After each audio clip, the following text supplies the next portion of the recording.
¿Sabías que en los años 70 las mujeres en Afganistán usaban minifalda, iban a la universidad y trabajaban como doctoras, abogadas o ingenieras? ¿Sabías que había una educación gratuita, hospitales modernos, reformas sociales y una mentalidad progresista que prometía cambiar el país? Hoy, ese mismo país está gobernado por fanáticos religiosos, donde las mujeres no pueden estudiar, ni mostrar su rostro, ni siquiera caminar solas por la calle.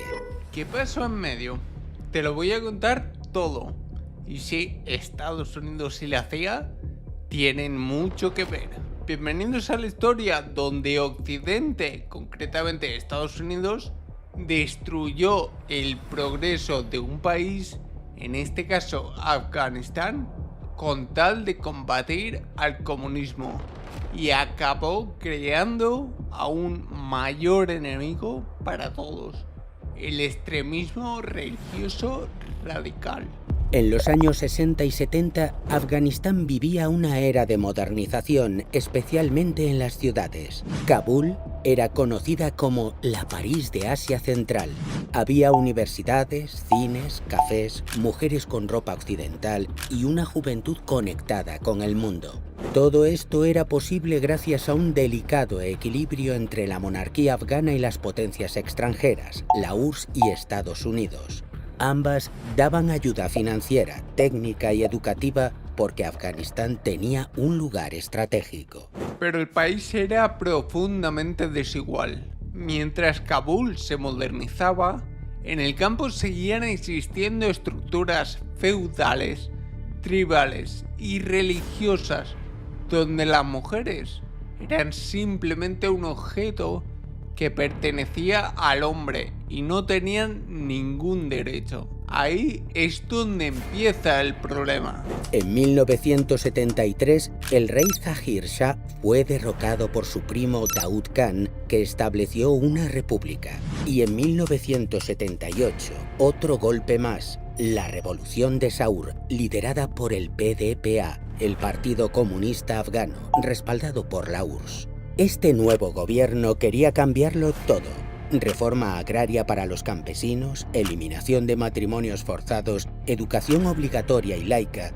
igualdad de género, prohibición de la poligamia, derecho de las mujeres a no usar el velo. Pese a la guerra, en las zonas urbanas bajo control del gobierno comunista se aplicaron reformas muy progresistas. Educación. Se construyeron miles de escuelas. Niñas y mujeres pudieron estudiar. Se alfabetizó a una gran parte de la población en un país con más de un 80% de analfabetismo. Salud. Se modernizó el sistema sanitario con ayuda soviética y cubana, campañas de vacunación, formación de médicos, hospitales nuevos. Mujeres.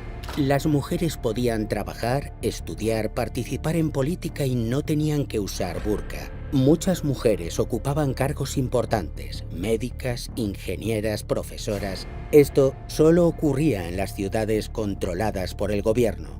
En las zonas rurales, los muyahidines castigaban a las mujeres que no se tapaban, destruían escuelas de niñas y aplicaban castigos religiosos brutales. Pero el nuevo régimen era autoritario.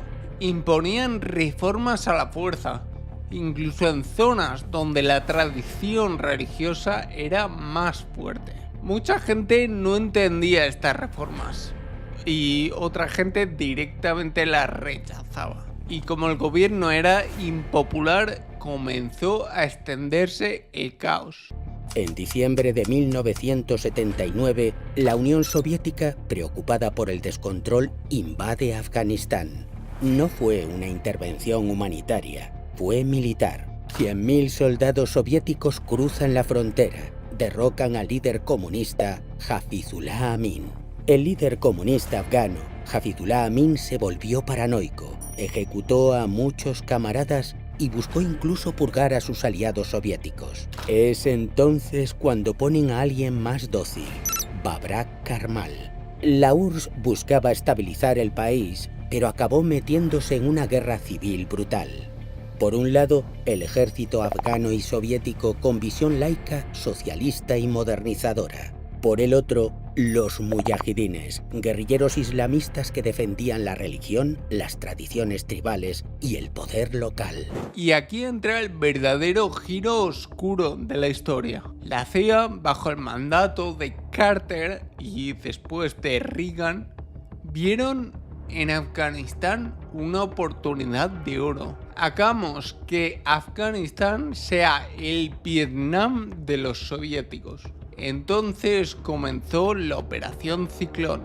Estados Unidos gastó más de 3.000 millones de dólares, una cifra enorme para esa época, en armar, entrenar y financiar a los muyahidines, guerrilleros islamistas fanáticos que combatían al gobierno comunista respaldado por la URSS. Lo más heavy es que lo hicieron a través de Pakistán, que seleccionaba a los más fanáticos. Arabia Saudita se unió a la causa y exportó el wahabismo, su versión ultraconservadora del Islam. Se formaron campos de entrenamiento en Pakistán, financiados por Estados Unidos, donde se enseñaba desde el manejo de armas hasta la ideología islamística extremista.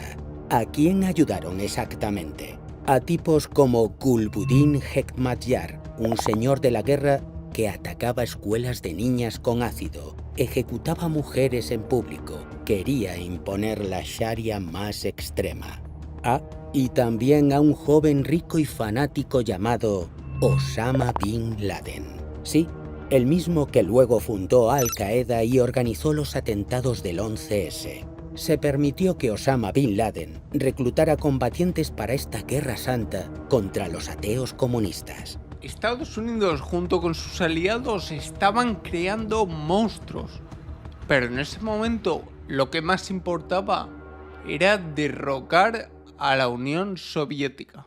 Durante los años 80, la guerra en Afganistán se volvió brutal. Más de 1 millón de civiles murieron. 5 millones huyeron como refugiados. El país quedó arrasado, con minas, bombas y pueblos enteros destruidos. En 1989, la URSS se retira humillada. Pero el gobierno comunista afgano logra resistir unos años, hasta que en 1992 los muyahidines toman Kabul.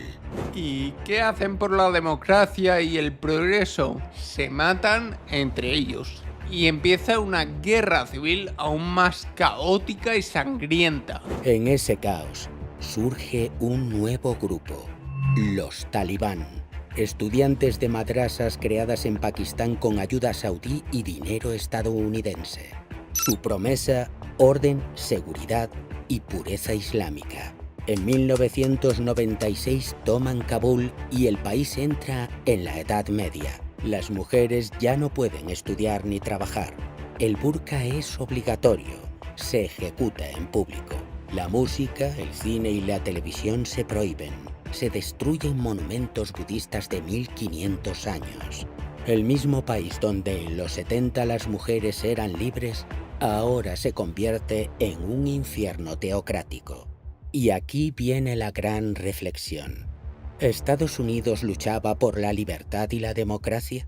Entonces, ¿por qué financió a fanáticos que quemaban escuelas de niñas? ¿Por qué permitió que se impusiera una versión radical del Islam solo por frenar el comunismo? Afganistán fue una víctima de la Guerra Fría, un tablero de ajedrez donde nadie pensó en la gente, ni en las mujeres, ni en los niños, ni en el futuro. Hoy, después de 40 años de guerras, invasiones y traiciones, el país sigue atrapado en la miseria y en la oscuridad. Los talibanes volvieron al poder en 2021, tras la retirada de Estados Unidos. Y las mujeres otra vez son silenciadas, los periodistas perseguidos y las escuelas vacías. Mientras Estados Unidos en los 70 defendía la libertad contra el comunismo, el gobierno soviético afgano estaba liberando a las mujeres, dando educación gratuita y modernizando un país feudal. Estados Unidos prefirió destruir este proyecto progresista y sembrar el fanatismo religioso con tal de ganarle la partida a la Unión Soviética. y ese fuego que encendieron un poco más tarde les explotó en la cara el 11 de septiembre.